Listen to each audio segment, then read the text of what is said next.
Oke, Assalamualaikum warahmatullahi wabarakatuh. Di sini saya akan mempresentasikan proposal tentang program kreativitas mahasiswa gagasan futuristik konstruktif GFK, di mana saya berasal dari kelompok 14, Rizky Agustiawan, dan juga ada rekan saya Sultan Ardiansyah yang saat ini sedang berhalangan untuk hadir. Bisa di next. Oke, jadi program kreativitas mahasiswa ini gagasan untuk futuristik konstruktif GFK berasal dari mata kuliah pembangunan berkelanjutan dengan banyak goals dari sustainable development.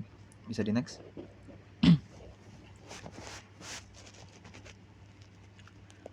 Oke, jadi sebelumnya apa sih sustainable development goals itu? Nah, jadi SDGs ini merupakan rencana aksi global yang disepakati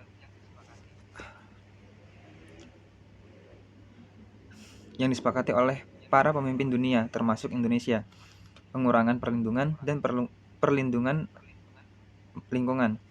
SDGs ini berisi 17 dan 169 target yang diharapkan dapat dicapai pada tahun 2030. Next.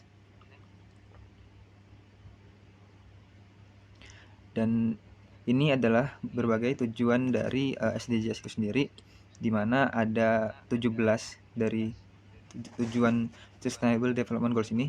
Next.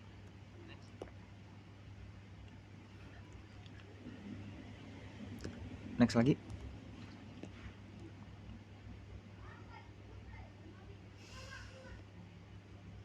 Oke, jadi kami dari kelompok 14 mengambil tujuan yang kelima, yaitu gender equality atau kesetaraan gender.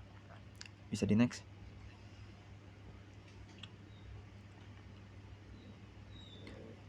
Ya, jadi judul yang kami ambil adalah kesetaraan gender di tempat kerja. Next. Lalu, sebelum membahas kesetaraan gender, maka biasanya akan ada diskriminasi terhadap gender tertentu. Dan apa saja sih bentuk-bentuk dari diskriminasi tersebut? Bisa di next. Oke, bentuk-bentuk diskriminasi tersebut yang pertama ada, bisa di next, jumlah pekerja. Jadi mungkin karena perbedaan jenis pekerjaan atau perbedaan kemampuan, maka biasanya jumlah pekerja laki-laki lebih dibutuhkan daripada jumlah pekerja perempuan. Next, untuk bentuk-bentuk diskriminasi yang kedua adalah jabatan, di mana biasanya jabatan pemimpin atau leader dari suatu tim dipegang oleh laki-laki, yang mana padahal perempuan juga bisa menduduki posisi tersebut. Bukan berarti perempuan tidak bisa menjadi seorang pemimpin. Next. Untuk alasan yang ketiga adalah besarnya gaji, di mana karena alasan sebelumnya yaitu jabatan, biasanya gaji akan menyesuaikan dari jabatan seseorang.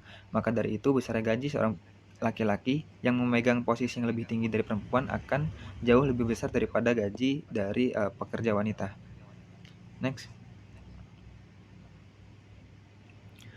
Lalu kami pun berusaha untuk mencari cara untuk mengatasi diskriminasi di tempat kerja tersebut. Next. Yang pertama ada memberikan kesempatan kerja yang sama, di mana baik itu perempuan maupun laki-laki seharusnya dapat memiliki kesempatan kerja yang sama dimanapun mereka berada. Next. Kesempatan ini bisa berupa sebagai jenis pekerjaan yang dilakukan.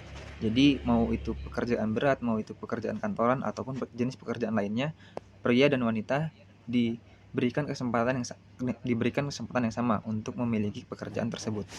Next. Yang kedua ada beban pekerjaan yang diberikan, di mana biasanya ada anggapan bahwa seorang pria lebih mampu atau lebih kuat untuk melakukan pekerjaan tertentu, sehingga beban pekerjaan yang diberikan lebih berat daripada pekerja wanita. Dan saat ini seharusnya beban pekerjaan harus diberikan dengan sama rata, baik itu kepada wanita maupun kepada pria. Next. Yang ketiga ada jam kerja yang ditentukan, di mana sudah menjadi hal yang wajar jika pekerja wanita dan pria memiliki jam kerja yang sama, atau setidaknya sudah ditentukan dari perusahaan atau kantor mereka dengan pertimbangan untuk mengisi dari posisi yang mereka miliki, sehingga tidak ada ketimpangan yang terjadi antara pria dan wanita. Next. Yang terakhir adalah fasilitas kerja yang diberikan, di mana biasanya jika seorang pria bekerja dalam suatu perusahaan, maka fasilitas seperti asuransi ataupun jaminan pendidikan diberikan kepada keluarga mereka dan anak mereka. Sedangkan jika wanita yang bekerja, maka hanya diberikan kepada dirinya sendiri. Sehingga fasilitas yang diberikan oleh perusahaan ini masih terasa sebagai sesuatu diskriminasi terhadap pekerja pria dan wanita. Yang mana saat ini seharusnya baik itu wanita maupun pria sudah diberikan fasilitas kerja yang sama, baik itu dari asuransi, fasilitas kerja di kantor, maupun hal yang lainnya. Dan mungkin cukup sekian presentasi dari saya, kurang lebihnya mohon maaf, dan saya pun mewakili rekan saya yang tidak dapat hadir pada kesempatan hari ini. Kurang lebihnya mohon maaf, terima kasih.